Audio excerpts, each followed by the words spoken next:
एक गांव में एक किसान अपनी पत्नी के साथ रहता था। उसका एक छोटा सा खेत था जहां वे दिन भर परिश्रम किया करते थे, किंतु कठोर परिश्रम के उपरांत भी कृषि से प्राप्त आमदनी उसके जीवन अपने यापन हेतु पर्याप्त नहीं थी और वे निर्धरता का जीवन व्यतीत करते हेतु विवश था। एक दिन किसान बाजार से कुछ मुर्गियां खरीद लाया। उसकी योजना मुर्गियों के अंडे विक्रय कर अतिरिक्त धन उपार्जन था। अपनी पत्नी के साथ मिलकर उसने घर के आंगन में एक छोटा सा दड़वा निर्मित किया और मुर्गियों को उसमें रख दिया।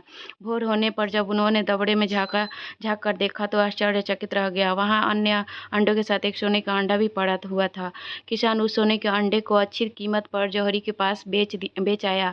अगले दिन फिर उन्होंने दड़बे में सोने का अंडा पाया। किसान और उसकी पत्नी समझ गए कि उसके द्वारा पाली जा रही मुर्गियों में से एक मुर्गी अद्भुत है, वह सोने के अंडा देती है।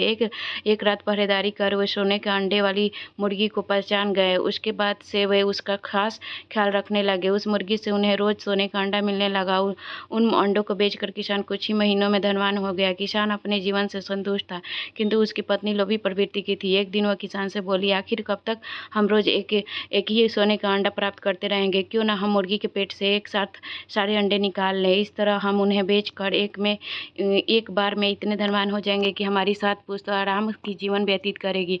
पत्नी की बातें सुन किसान के मन में भी लोभ आ गया। घर कर गया, उसने मुर्गी को मारकर उसके पेट से एक साथ सारे अंडे निकाल लेंगे मन बना लिया। वह बाजार गया और वहां से एक बड़ा चाकू खरीद लाया। फिर रात में अपनी पत्नी के साथ वो मुर्गियों के दरबे में गया और सोने का अंडा देने वाली मुर्गी को पकड़ कर उसका पेट चीर दिया, किंतु मुर्गी के भीतर सामान्य मुर्गी की तरह ही थी। उसके पेट में सोने के अंडे नहीं थे। किसान और उसकी पत्नी अपनी गलती पर पछताने लगे। अधिक सोने के लोभ में पकड़ के रोज मिलने वाली एक सोने के अंडे से भी हाथ धो बैठे थे।